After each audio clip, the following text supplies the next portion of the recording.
And again, the crucial question now is whether the new information technologies that we are just inventing, like social media and AI, might destroy democracy. I mean, because democracy is built on top of information technology. So if you have a major upheaval in information technology, there is an earthquake in democracy, which is what we are feeling right now. And he was going to say that. He was.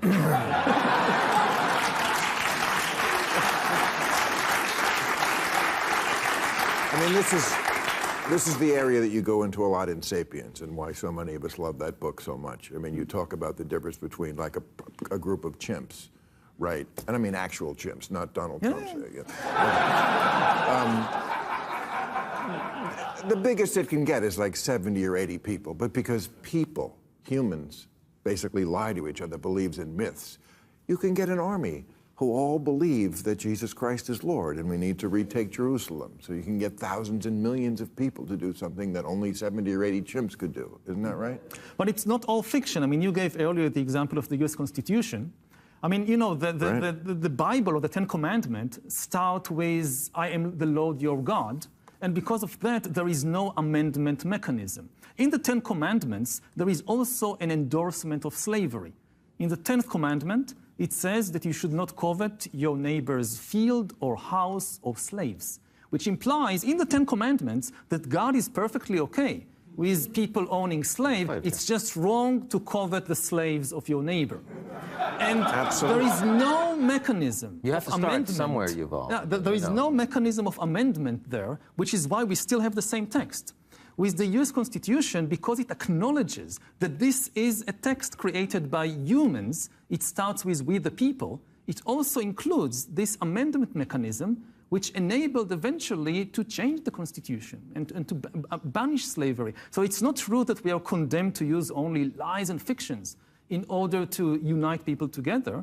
I mean, it's more difficult to do it with the truth, but it's not impossible. So the biggest problem, we were talking about the UN before, biggest problem with the United Nations, the Security Council, is it doesn't have that process, right? I mean, the countries that are on the Security Council, Russia, committing war crimes, but they have a permanent veto, can't get rid of them. Germany, Japan, the two major economies that most stand up to the UN Charter and rule of law, can't join because they lost World War II. India can't join because they weren't even a country in 1945. It was 1947. It's almost like the place is a joke. You gotta make it. You gotta reform it. Okay.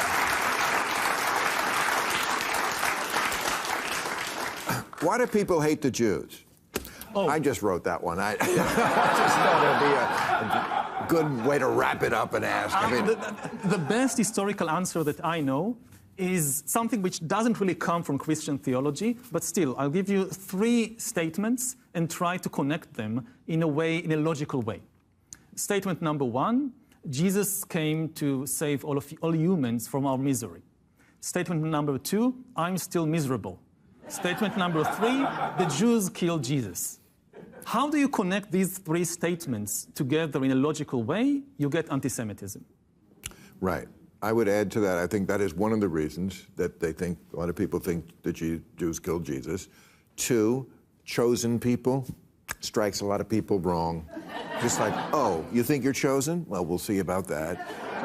And 3, successful. Very successful. Right? Don't look at me. I didn't like this. No, but why do you think that there's anti-Semitism to the degree now we? Okay, but what about the young people now? What about this weird alliance between wokeism and jihadism that's going on? I'd also add, you've got like this many Jews on TikTok, which is the most important mechanism to transmit information among young people today. And you've got a vastly larger Muslim population. The algorithms are driving the hate, as Yuval suggested. That's actually a big component of why it's growing right now. So the answer is get more Jews on TikTok. You well, that heard would it here first, ladies and gentlemen. Thank you very much.